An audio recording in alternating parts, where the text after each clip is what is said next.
Bonjour, c'est Claire-Lise.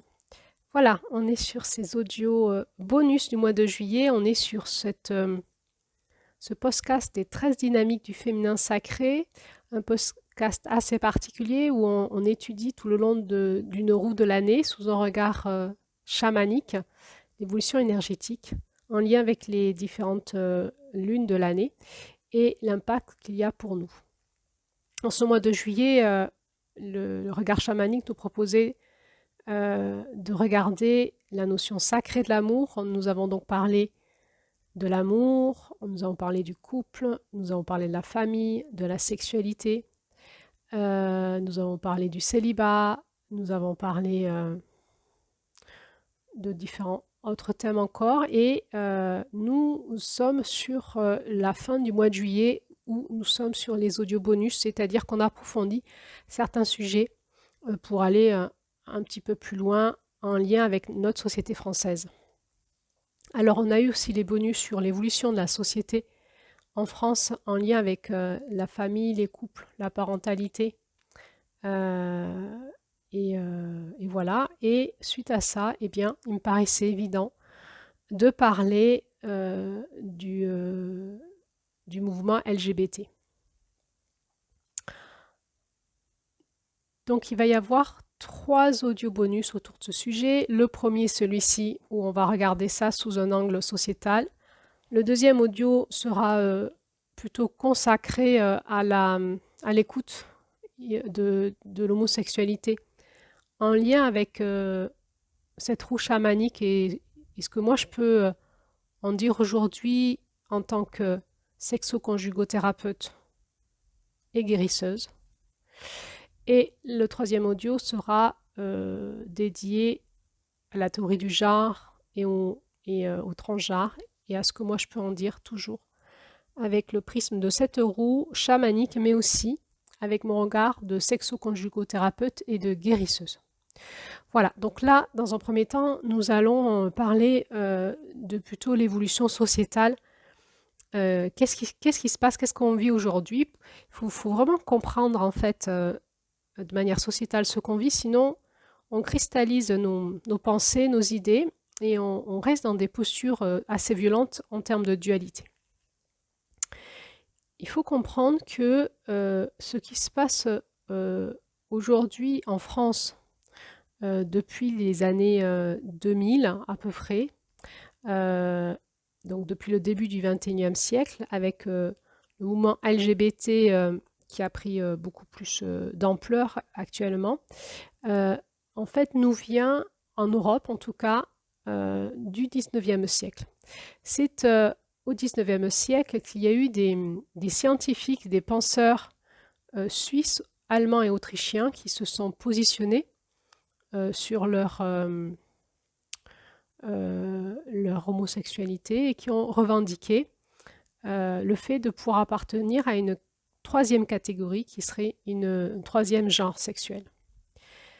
Il faut savoir que tout ce que l'on vit aujourd'hui au niveau sociétal, c'est-à-dire tous ces mouvements, ces revendications et ces rapports de force qu'il peut y avoir aussi dans nos familles ou dans la société, est issu d'une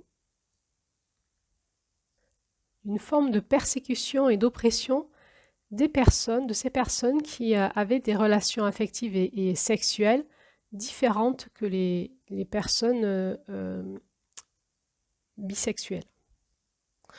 Donc, je vais parler de l'Europe, mais il y a eu la même chose aux États-Unis, Canada, Québec. En fait, les lois en Europe, jusqu'il n'y a pas longtemps, en fait, réprimaient l'homosexualité et donc c'était condamné par la loi d'avoir des relations sexuelles avec les personnes du même sexe. Donc c'était non seulement condamné, donc passible d'une pénalisation, mais en plus c'était considéré comme une pathologie mentale. Et donc les personnes homosexuelles étaient regardées par le reste de la société comme étant des personnes un petit peu étranges, peut-être plus ou moins dangereuses. Et finalement, assez comme, enfin, on pourrait regarder des personnes qui ont des pathologies mentales, hein, ou une anormalité humaine. On les considérait comme étant une forme quand même de fléau dans la société. Donc, c'était condamné évidemment par les églises, par les protestants, c'était condamné par la loi et c'était regardé comme une pathologie. Et en général, comme toute différence de la norme sociale, c'était rejeté, condamné, critiqué, moqué. Donc il y a eu les homosexuels étaient regardés avec mépris, dégoût, rejet et on leur lançait des insultes. Donc au XIXe siècle et au début du XXe siècle, il y a eu quelques grands penseurs, médecins, scientifiques qui ont commencé à prendre la parole, à lancer des mouvements pour revendiquer leur normalité et demander l'abrogation de ces lois et de demander à ce qu'on les considère autrement. Il faut savoir que dans ces mêmes années, donc fin du 19e siècle, début du 20e siècle, il y avait aussi sur les mêmes pays, donc Suisse, Autriche, Allemagne, voilà essentiellement, tout un mouvement aussi relié à la psychologie et à la psychanalyse et l'émergence de plusieurs médecins qui recherchaient sur la maladie mentale. Donc tout ça était dans un même mouvement social où on commençait à s'intéresser à comment fonctionnait la psychologie et le conscient, l'inconscient des gens, et avec l'émergence de la psychanalyse. Et donc il y a eu aussi plusieurs médecins qui ont revendiqué le fait que l'homosexualité n'était pas une maladie, mais bien un genre sexuel différent. Il faut bien comprendre qu'il y avait vraiment dans ces sociétés, en tout cas dans les sociétés européennes, de l'homophobie et vraiment un rejet total de ces personnes-là. Alors, c'est en 1921 qu'il y a eu une ligue mondiale qui s'est créée pour la réforme sexuelle à laquelle ont adhéré des médecins réformateurs et des représentations issues de 25 pays, dont 16 européens. Donc il y a eu à ce moment-là une internationalisation de la question. Et face à cette homophobie courante, cette ligue réclamait de la part des États membres une attitude rationnelle à l'égard des homosexuels, hommes et femmes, et la reconnaissance de l'appartenance au domaine de la vie privée des relations sexuelles entre adultes consentants. Alors, et donc ensuite, il y a eu la Deuxième Guerre mondiale. Et pendant la Deuxième Guerre mondiale, eh bien, la montée du nazisme et le nazisme déportait et exterminait les homosexuels. Donc, c'est quand même, on va dire, l'identité homosexuelle porte en elle vraiment la persécution, l'oppression, la honte, le fait d'être reclus, d'être rejeté de la société. Et porter l'identité homosexuelle, c'est quand même porter une identité forte en termes de souffrance. Bon, après, il y a eu la Deuxième Guerre mondiale, et puis ensuite, à la fin de la Deuxième Guerre mondiale, le constat de tout ce qui s'était passé au niveau des camps de concentration, et il y a eu quand même dans la société française un conservatisme qui était là, et donc ce sujet de l'homosexualité était quand même mis de côté par la société. Et puis sont réapparus discrètement des clubs promouvant des lectures, des conférences, donc toute une forme de sociabilité pour les homosexuels. Donc on est dans les années 1950 et il va y avoir comme ça, entre autres, aux Pays-Bas, mais aussi en France, petit à petit, des revendications de nouveau autour des droits des homosexuels et aussi une confrontation d'idées et donc on va dire du camp opposé qui dit qu'en fait l'homosexualité est vraiment toujours un fléau social au même titre que l'alcoolisme, dit l'amendement Mir-Gay en 1960.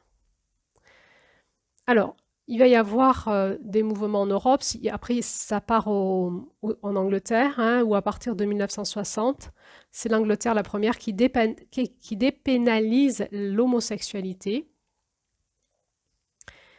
Et puis en France, il va y avoir le mouvement de mai 68. Alors, en parallèle, hein, vous vous souvenez, on est sur le mouvement des féministes. Des féministes qui veulent, elles aussi, réclamer l'égalité des droits avec les hommes et vont commencer à revendiquer leurs droits. Et en France, dans ces années 1960 et après il y a eu mai 68, le mouvement féministe va prendre sous son aile les revendications, entre autres des lesbiennes, et puis ensuite va se greffer dessus les homosexuels hommes. Donc au début, ce que réclamaient les homosexuels, c'était l'égalité des droits. Il faut savoir qu'ils ne réclamaient pas le mariage homosexuel parce qu'ils avaient toujours peur d'être fichés par les gouvernements et qu'un jour ça se retourne contre eux, qu'ils revivent une nouvelle vague de discrimination. Donc c'est vraiment ancré dans l'identité sexuelle, cette discrimination. Donc la revendication du mariage pour tous, à la base, n'est pas venue des homosexuels eux-mêmes.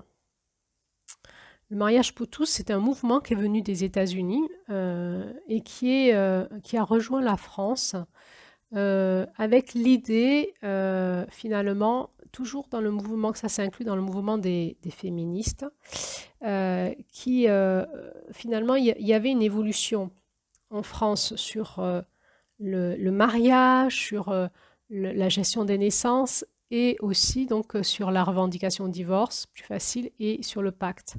Et en même temps qu'on revendiquait l'égalité des droits des femmes et des hommes, on a donc revendiqué l'égalité des droits des homosexuels. Et finalement, ce sont les féministes et tout le mouvement qui est arrivé des États-Unis qui ont revendiqué le mariage pour tous aussi, donc le mariage pour les homosexuels. Alors, là-dedans est arrivé dans les années 89-90 l'épidémie du sida. Et donc, tout un remaniement dans les sociétés de création finalement d'organisations pour sensibiliser l'opinion publique par rapport à ce virus et lutter contre cette épidémie. Et donc, ces organisations ont pris aussi à bras le corps la cause des homosexuels pour finalement les protéger du sida et enrayer l'épidémie. Donc face à ces mobilisations, le Parlement européen va inviter ses États membres dans les années 89 à dépénaliser les relations homosexuelles et à reconnaître les unions de couples de même sexe. Et c'est qu'en 1993 que l'Organisation mondiale de la santé supprime l'homosexualité de la liste des maladies mentales. Donc vous voyez, c'était il n'y a pas longtemps. C'est greffé à tout ça donc la lutte en fait contre les minorités sexuelles, donc homosexuelles, et c'est greffé à cela ensuite le transsexuel. Et donc petit à petit, on arrivait à ce sigle LGBT. Aujourd'hui, on est à LGBTQI.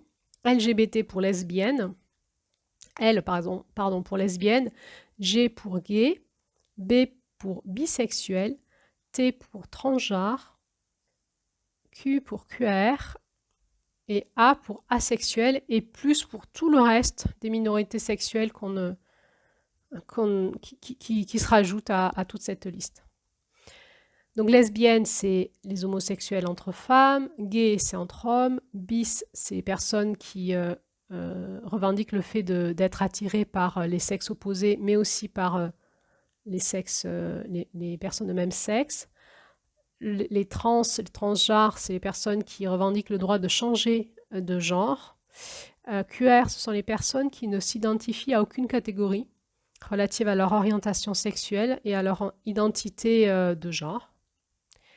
Intersexes, ce sont les personnes qui sont nées avec des caractéristiques sexuelles qui n'entrent pas dans le standard mâle-femelle conventionnel. Donc, il peut s'agir soit d'organes génitaux atypiques, ou d'une production anormale, ou d'une sensibilité aux hormones atypiques, ou d'un karyotype atypique. Donc, on en voit régulièrement, entre autres en service de néonatologie, des bébés qui naissent avec des karyotypes XXY, par exemple, ou avec des organes sexuels où on ne peut pas définir, s'ils sont un homme ou une femme. Donc, eux, on les appelle les intersexes. Et puis, il y a la catégorie des asexuels. Ce sont des personnes qui ne ressentent pas ou guère d'attirance sexuelle pour une autre personne. C'est une forme de désintérêt pour le sexe. Voilà. Et plus parce que il y a des personnes qui définissent leur orientation sexuelle encore différemment de ce qui est nommé là. Donc aujourd'hui, on parle du mouvement LGBTQIA+. Donc au début du XXIe siècle, en application donc de la Charte européenne des droits fondamentaux, les États membres de cette charte se montrent plus attentifs aux revendications de ce mouvement LGBTQIA+. Et entre autres, cette charte interdit toute discrimination fondée sur l'orientation sexuelle et protège les personnes transgenres des discriminations fondées sur le sexe, conformément à la jurisprudence de la Cour de justice de l'Union européenne. Ce que l'on observe hors de l'Union européenne, c'est qu'il existe encore des pays qui réprimandent l'homosexualité ou tout ce qui est en lien avec le LGBTQIA+. Bon, ça c'est le côté un petit peu sociologique et historique. Qu'est-ce que moi j'observe de mon point de vue en tant que psychosocio-somatothérapeute, parce que la sociologie fait partie aussi de mon métier, l'étude de la sociologie pour comprendre le lien entre les souffrances des personnes, le lien avec leur relation à la fois familiale et sociale. Qu'est-ce que moi j'observe dans la société? Donc déjà une société qui évolue rapidement, il y a eu vraiment un bascule, on est passé dans une nouvelle société avec comme une multicouche, une société multicouche, où il y a peut-être les anciennes générations qui n'ont pas compris toute l'évolution de la société et qui ne comprennent pas le bain dans lequel baignent nos jeunes, en fait. Donc ça va très vite, donc il n'y a pas de liant entre les couches. Et chaque génération arrive dans un bain sociétal différent qui va créer une cohésion sociétale en elle-même. Donc c'est comme 1000 couches, si vous voulez. Donc il va y avoir une incompréhension entre ces couches et donc ça va créer des frictions dans les familles, au sein même des familles, parce que par manque de dialogue. Donc ce qu'on observe, c'est que ces sujets-là génèrent des réactions très épidermiques de tous les côtés et qu'il est encore difficile de faire des tables rondes et de pouvoir parler calmement de ces sujets. Donc on a bien compris que c'est la même chose finalement que de parler des Juifs. Tout ce qui a été envoyé dans les camps de concentration à la Deuxième Guerre mondiale reste dans des blessures fortes. Ce sont des identités qui sont très blessées et qui sont encore dans cette blessure qui à peine cicatrise. Donc, toute personne qui s'identifie à l'identité homosexuelle ou transgenre ou tout ce qu'on a nommé, va avoir tendance, par opposition à la discrimination sociale de longue date et aux lois, à réagir de manière très vive pour défendre son identité et ses droits. On peut observer aussi que le mouvement LGBTQIA+, plus a été repris par des politiques et des lobbies. Et qu'il y a depuis une vingtaine d'années à peu près, une montée en puissance de une forme de manipulation des lobbies sur ces personnes-là pour se faire de l'argent et pour amener la société dans un certain sens. Et on observe quand même dans ces mouvements une forme d'endoctrinement, de manipulation des foules.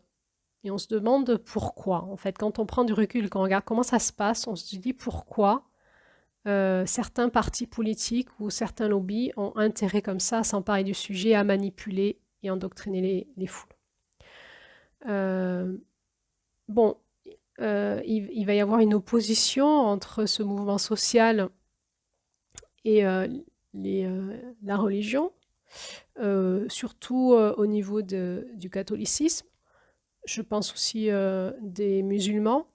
On voit moins ça chez les protestants, mais en tout cas, il va y avoir comme ça encore un clivage, une scission entre on va dire la pensée un peu spirituelle et la pensée, le revendiquement de l'égalité des droits et de la protection des minorités et du vulnérable. Aujourd'hui, on ne peut plus parler de l'homosexualité ou du transgenre ou de la théorie du genre et de se positionner, d'avoir son positionnement. On ne peut plus en parler finalement calmement si toute personne qui apporte finalement un regard différent de l'idéologie sociétale, elle est cataloguée comme transphobique ou homophobe. Donc, on en est là aujourd'hui, c'est-à-dire que c'est un sujet sur lequel on ne peut pas débattre, on ne peut pas faire de table ronde dans des regards pluridisciplinaires pour écouter finalement ce sujet-là sur plusieurs plans, c'est-à-dire sur le plan individuel, sur le plan familial, sur le plan sociétal, collectif et sur le plan plus spirituel. Vous savez, je vous avais parlé de la différence entre l'idéal et l'idéologie. De mon point de vue, on est embarqué actuellement dans un mouvement idéologique qui est un petit peu en rébellion avec le mouvement idéologique inverse qui était d'opprimer et de cataloguer les homosexuels. On est parti dans l'inverse en réclamant l'égalité des droits et l'égalité surtout. On est parti sur un mouvement qui est en rébellion et qui est en réaction et qui va défendre des idées et créer l'idéal. L'idéal serait une société tolérante, responsable et qui a créé tout un mouvement idéologique qui fait qu'aujourd'hui, c'est un sujet sur lequel on ne peut plus parler sans être catégorisé soi-même de transphobique ou homophobe si on n'adhère pas à l'idée générale du mouvement, l'idéologie générale de la société. Et c'est dommage, et c'est pour ça que moi je vais reprendre mon droit aussi à pouvoir poser mes mots, en essayant de prendre en compte tout cela, parce que pour moi ce sont des sujets qui sont profonds, où il y a beaucoup de souffrance encore, et sur lesquels il faut qu'on puisse avoir la liberté de pouvoir poser sa pensée et de pouvoir avoir une pensée libre, surtout de pouvoir réfléchir de manière libre et de sortir de la dualité de l'opposition, bien mal d'un côté, de l'autre, d'être pro LGBT ou contre, etc. Mais plutôt d'essayer d'élargir son regard parce que ce sujet-là est un sujet complexe. Pourquoi c'est complexe? Parce que déjà, comme on vient de le voir, il y a toute une histoire, une identité sociale d'oppression qui est finalement dans le gène de ces sujets-là. Et si on ne prend pas en compte ça, on ne peut pas comprendre ce qui se passe. Deuxièmement, parce que ça vient finalement atteindre à la liberté individuelle d'adulte, et ça vient stigmatiser comme étant bizarre, fou, bestial, anormal, une orientation sexuelle. Et aujourd'hui, on en est dans l'évolution sociétale à la libération des mœurs et à vouloir la liberté sexuelle. Et donc, on ne peut plus parler de ces sujets-là sans sans porter atteinte à l'individu sur sa liberté sexuelle. Et ça, c'est considéré comme étant grave. Cependant, je pense qu'il faut rester finalement,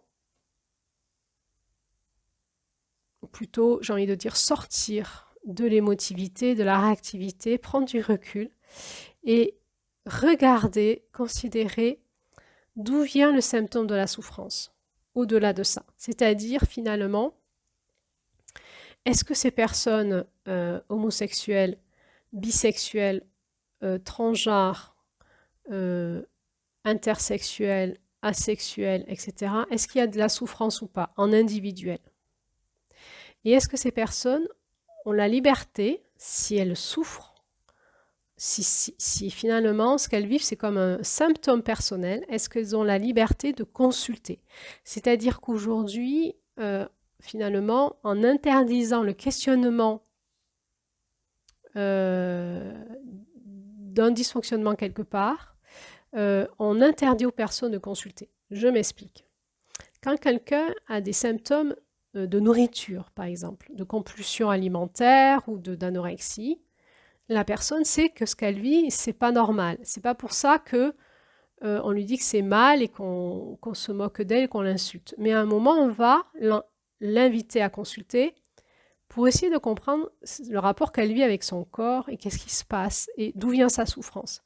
Souvent, la cause de la souffrance, elle est très complexe, elle est multidimensionnelle et donc on ne peut pas mettre des gens dans des cases, on ne peut pas avoir une pensée duel, sinon, effectivement, on n'accueille pas les personnes et leurs symptômes et on a de la difficulté à les aider à traverser cette épreuve pour finalement se guérir. Parce que le symptôme, de mon point de vue, il est en train de parler d'un déséquilibre. Alors, de mon point de vue, par rapport à tout ce qui est LGBTQIA+, là, l'idéologie actuelle nous interdit maintenant par réaction de pouvoir se poser la question et si c'était un symptôme chez certaines personnes, peut-être pas chez toutes, mais chez certaines personnes, et si elles avaient besoin de consulter d'aide et si quelque part leur être leur demandait de traverser cette épreuve pour grandir. Et là, elles sont piégées, elles ne peuvent pas consulter. Parce que tout le monde lui dira que non, il n'y a pas de problème. Alors, ce que j'essaye de dire? J'essaye de dire que peut-être qu'il y a des personnes qui sont homosexuelles et que c'est une autre identité de genre et qu'il n'y a pas de symptômes pour elles et qu'elles ne sont pas en souffrance. Mais peut-être qu'il y a des personnes qui sont homosexuelles et que c'est peut-être pas leur identité de genre naturelle et qu'elles, en fait, c'est l'expression d'un symptôme et elles ne se sentent pas, elles sont comme manipulées, embarquées, elles ne sont pas libres de consulter pour les aider sur leurs symptômes, en fait, qui est relié, qui est profond, parce que tout ce qui est relié à la sexualité, à la relation à l'autre, à la relation amoureuse, au cœur et à l'identité, eh bien, on est au cœur de tous les questionnements qu'on se pose en thérapie, c'est le cœur des sujets en thérapie, et si on ne peut pas accueillir dans ces espaces-là les homosexuels de la même des façons, alors c'est qu'on a un problème, c'est qu'on est en train d'empêcher ces personnes de gérer leur souffrance.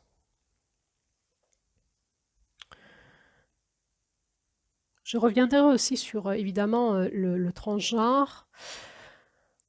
Je peux en parler déjà un petit peu ici. Vous savez, quand on fait des études pour être sexo-conjugothérapeute, c'est des choses qu'on étudie dans tous les sens, ça, parce qu'après, au cabinet, ce sont nous qui accueillons ces personnes-là.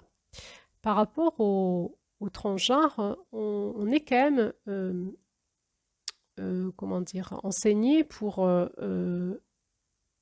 écouter en fait si la souffrance que vit la personne, c'est finalement effectivement un dysfonctionnement, une pathologie, et auquel cas on peut l'accompagner pour l'aider là-dessus, ou si c'est vraiment une transition qu'il faut accompagner. Nous avons aujourd'hui un petit peu de recul sur l'évolution de tout ce mouvement pour savoir que aujourd'hui, il y a des personnes qui font leur transition de genre et qui le regrettent derrière. Et qu'il y a des personnes qui voulaient faire les transitions et avec un travail thérapeutique, finalement, ne le veulent plus et se réconcilient avec leur corps et leur identité et trouvent une forme de résilience et de guérison et de joie à être elles-mêmes dans leur identité. Donc, il me paraît dangereux. J'ai l'impression que ce mouvement sociétal, c'est comme un flux dans lequel sont pris les gens, un rapide qui les embarque et où elles sont plus leur libre arbitre et leur capacité finalement à prendre du recul et à vraiment se faire aider pour aller vraiment voir au fond d'elles-mêmes quel est réellement, qu'est-ce qu'elles sont réellement en train de vivre. Bon, et je ne parle pas de toute la manipulation psychologique que l'on fait à nos enfants quand on leur dit qu'aujourd'hui ils naissent sans genre et que c'est à eux de choisir leur genre. Là, pour moi, on est vraiment dans un symptôme sociétal où il va être rapidement important que les professionnels de la santé des enfants se positionnent pour alerter la société. Donc, au niveau individuel, ça me paraît important, tout me paraît important, c'est d'accueillir les personnes différentes comme elles sont et d'essayer de comprendre la différence et de se rencontrer dans nos différences.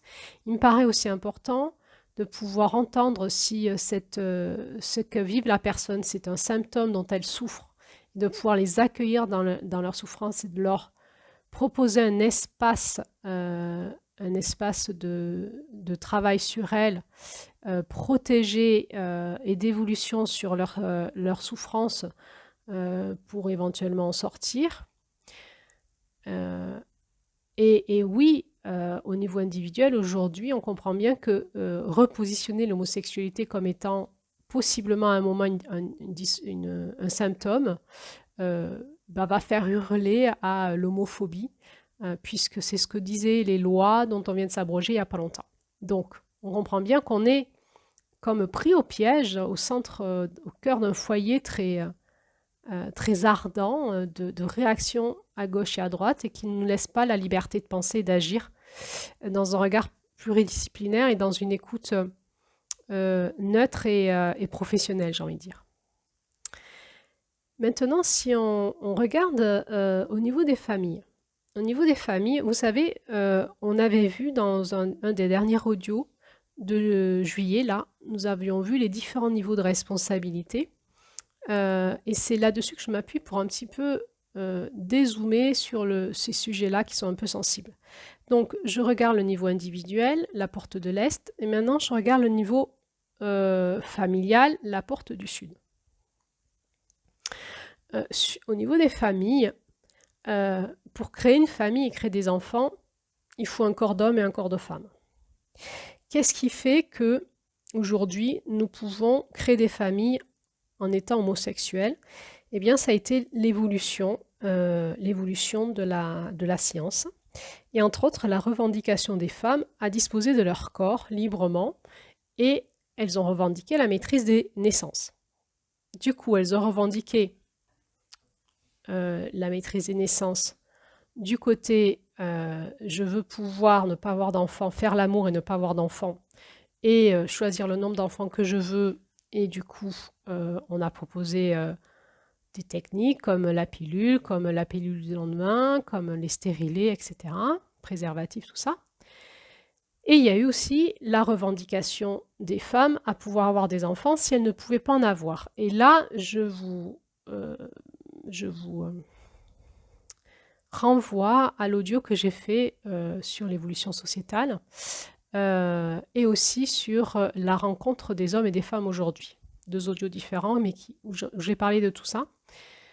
Finalement, l'évolution des familles a fait passer l'enfant à un stade d'enfant roi, enfant désiré, finalement enfant objet. Et dans les couples, on a commencé à se dire combien on veut d'enfants, à quel âge et à maîtriser les naissances. Et l'enfant n'est plus venu naturellement par la nature, mais on va dire avec la revendication des femmes de gérer leur corps et les naissances, l'enfant est devenu un objet de désir et du coup, on est passé sur l'enfant roi et sur l'enfant objet. En même temps que les femmes revendiquaient leur liberté des droits, elles ont embarqué avec elles, le mouvement féministe a embarqué avec elles les lesbiennes, et puis ensuite les gays, donc après les homosexuels, et puis ensuite les bisexuels, et ensuite les transgenres, etc., etc. Donc il y a eu toute une évolution comme ça. Et donc les homosexuels, au début, je rappelle, revendiquaient juste le fait qu'on leur permettre d'être ensemble, que ce soit légal, et leur égalité des droits. Mais avec l'évolution de la maîtrise des naissances, tout d'un coup, s'est posé la question pour les homosexuels.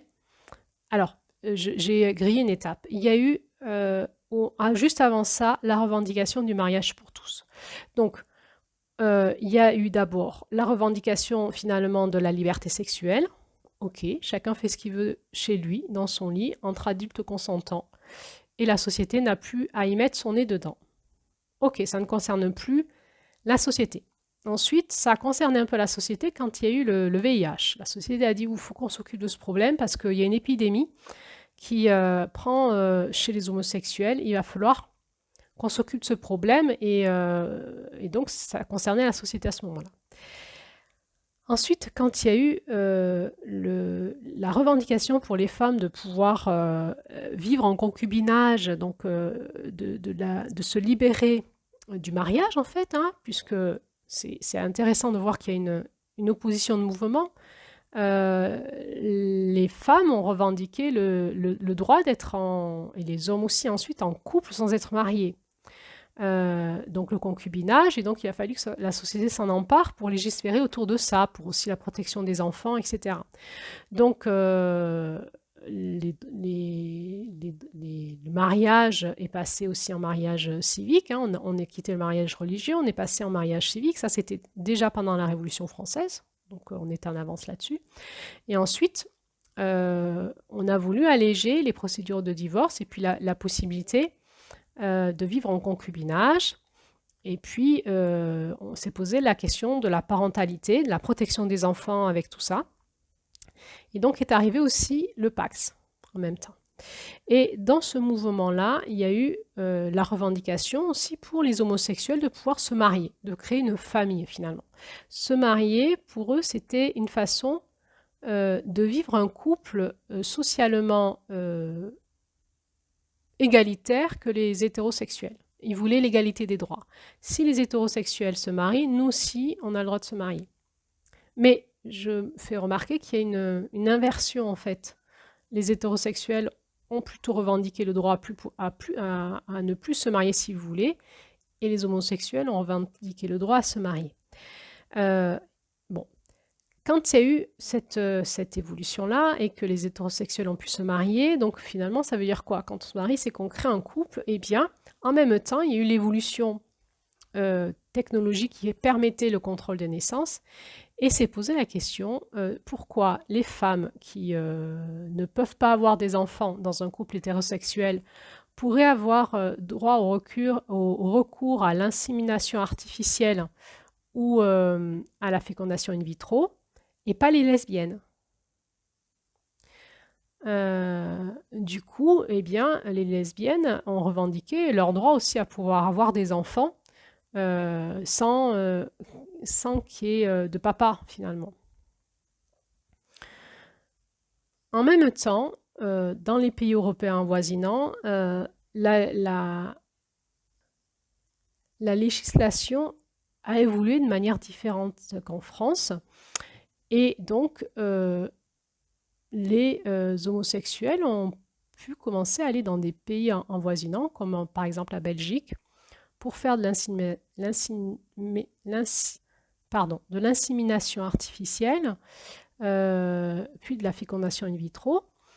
Et puis, petit à petit, est apparu aussi, dans les pays environnants, ce que l'on appelle la gestation pour autrui, autrement dit, les mères porteuses. Donc, qu'est-ce qui s'est passé? Eh bien, comme c'était aussi la période où il y avait une montée de communication par Internet et puis des réseaux sociaux, donc tout cela s'est su. Et du coup, il y a commencé à avoir des couples homosexuels qui sont allés dans les pays environnants pour soit faire de l'insémination artificielle ou de la fécondation in vitro, ou soit de la gestation pour autrui pour les homosexuels hommes. Et donc là, ils ont revendiqué aussi le droit à avoir des enfants.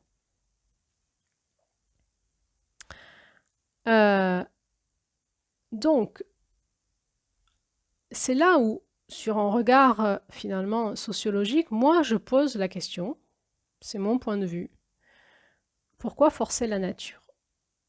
Et moi je pense que la société a aujourd'hui le droit de se poser ces questions-là sans être cataloguée comme homophobe ou transphobe. Qu'est-ce qui se passe pour les enfants? Est-ce qu'on a assez de recul? Est-ce qu'on va l'anticiper? Alors, il y a plein de choses à regarder. Qu'est-ce qui se passe pour les enfants au niveau sociétal, d'avoir de papa ou de maman? Mais je ne parle pas de dire comme ça, tout va bien pour eux. Non, non, c'est une vraie question psychologique et psychanalytique que je pose là.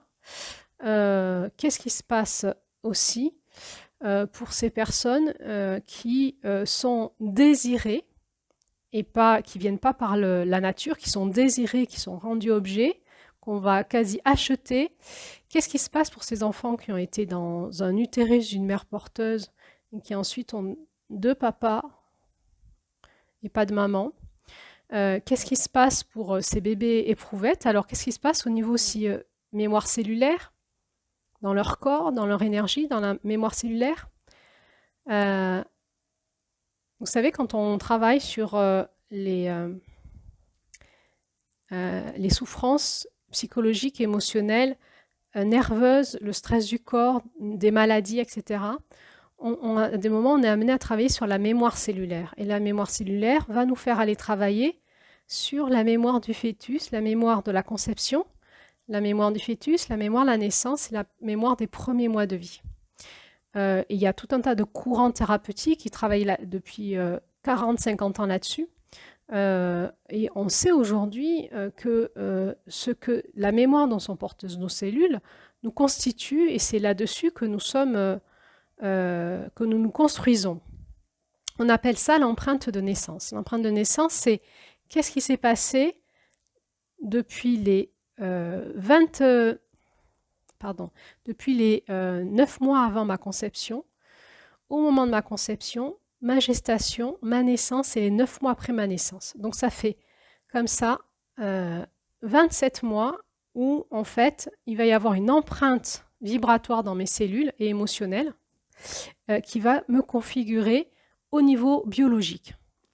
Et ça va configurer mes pensées, mes émotions, mon stress intérieur, mes cellules, etc. Quand on travaille sur la mémoire cellulaire, eh bien, on va retrouver des informations qui sont bloquantes pour la personne et qui va entraîner des dysfonctionnements, des symptômes, voire des maladies. Personnellement, j'ai été amenée à travailler sur des personnes qui ont été bébés éprouvettes. C'est pas simple en termes de mémoire cellulaire ce qu'on retrouve dans le corps, hein. C'est très compliqué. Évidemment, ça va créer des troubles à l'identité, ça. Et des grosses souffrances au niveau finalement spirituel, au niveau psychologique et au niveau avec leur corps. Donc on va retrouver des souffrances dans l'âme et dans le corps. On retrouve des souffrances, si on reprend notre roue chamanique, côté Mars, l'incarnation, blessure d'incarnation, avril, l'âme, mais le corps. Bon, quand on regarde l'évolution des familles et ce bébé qui devient un objet de désir, ça pose aussi une question en termes de rapport en fait entre les parents ou les mamans et l'enfant. Et moi, je pose des questions. Je pose des questions en fait. Pourquoi forcer la nature? Où c'est qu'on va au niveau sociétal? Donc ça, c'est le côté sud de la roue où on regarde le regard un peu familial, filial. Ensuite, il y a le côté ouest de la roue. Et vous vous souvenez, je vous avais dit que le côté ouest de la roue correspondait au collectif, à la contribution au collectif. On peut se poser la question sur ces enfants. Moi, je parle des enfants parce que pour moi, c'est normal que dans l'individuel, il ait sa liberté et ses choix de vie, sa liberté sexuelle, ok. À partir du moment où on va faire une fécondation in vitro, une insémination artificielle ou une gestation pour autrui, on inclut une tierce personne qui, elle, n'a rien demandé. Donc, on a un pouvoir d'action sur une personne qui, elle, n'a rien demandé. Et on va imposer à une tierce personne ses choix de vie. C'est là la question que je pose sur le côté familial. On dit qu'on ne choisit pas sa famille. Quand on est issu d'une fécondation naturelle, ce sujet-là, au moins, il se pose pas. Alors, il se pose quoi? Il se pose, est-ce que j'ai été conçu dans l'amour? Est-ce que c'était le devoir conjugal? Est-ce que ma mère avait un amant? Finalement, est-ce que j'étais adoptée? Il y a toujours ces questions qui sont en filigrane et qui sont ô combien des sujets brûlants en thérapie. Bon. Maintenant, si on rajoute le côté insémination artificielle, gestation pour autrui, bébé éprouvette avec des parents homosexuels, ça complique vraiment les affaires pour la personne le bébé qui va grandir, qui va devenir un enfant, une personne. Au niveau collectif, est-ce qu'on a aujourd'hui assez de recul pour pouvoir regarder comment évoluent ces enfants au niveau sociétal en fait? Et est-ce qu'on se permet de faire des études et est-ce qu'on se permet d'alerter? Et est-ce qu'on se permet d'autoriser ces personnes de venir en thérapie pour poser leurs souffrances si elles en ont? Aujourd'hui, il y a un interdit sociétal. Finalement, il y a une pensée commune qui semble dire ben non, c'est très bien, ces enfants, tout est bien, tout est bien, tout est bien. Il y a une forme de déni pour moi. À partir du moment où on n'est plus autorisé à se poser des questions, à partir du moment où, si on m'invite sur un plateau télévisé, si je dis ça, il va y avoir une levée de bouclier, on va me dire que je suis homophobe, il y a un problème. Il y a un problème sociétal. Et là, la question, elle est sociétale. Voilà, ça, j'avais envie de le dire. Et ensuite, il y a le côté nord de la roue qui nous parle de l'aspect du divin et du sacré. Bon, moi, j'ai bien envie quand même dans cette roue d'avoir la liberté de dire qu'à partir du moment où on touche quelque chose qui est naturel, qu'on touche les lois sacrées, il est possible que derrière, ça va créer du dysfonctionnement, et dans l'individuel, et dans la famille, et dans le collectif, etc. Donc voilà, moi j'avais quand même envie, dans cette première audio, sur ce regard un peu sociétal, de dire, ok, on comprend le symptôme sociétal, on comprend les revendications, on comprend la libération des mœurs, de la sexualité, l'affranchissement des lois et des lois religieuses. Ok, tout ça, ok. On comprend qu'on peut accueillir les différences sexuelles de chacun et qu'on peut s'écouter, en parler, observer, ok. Mais à partir du moment où on va, de mon point de vue, toucher finalement au sacré, toucher au corps, toucher à la conception, toucher à la vie, moi j'alerte, attention, est-ce qu'on n'est pas en train de faire une déviance sociétale maintenant? Et où c'est qu'on va? Parce que Derrière, vous savez, on dit hein, dans le transgénérationnel que les blessures, on les transmet sur 9 générations. C'est pas rien, 9 générations. Qu'est-ce qui va se passer pour les 9 générations qui suivent? Et est-ce qu'on va avoir la capacité d'aller l'investiguer, de se poser des questions, d'en prendre conscience, de le nommer et d'y réfléchir socialement, ensemble? Voilà, c'est ce que je voulais questionner ici dans cet audio, dans ce bonus-là. Voilà, il va y avoir donc 2 autres audios, un audio sur l'homosexualité et un audio sur la théorie du genre et le transgenre, pour aller un peu plus loin sur ces sujets-là, de mon point de vue, en tant que guérisseuse, c'est-à-dire quelqu'un qui va investiguer dans les champs vibratoires et énergétiques. Donc je vous dirai ce qui se passe quand on travaille avec ces personnes-là, quand elles viennent consulter au cabinet, que ce soit les homosexuels ou les enfants d'homosexuels, avec mon regard de sexo-conjugothérapeute et mon regard de thérapeute systémique et familial. Voilà, donc on abordera ces sujets-là dans les audios qui suivent. Alors à bientôt!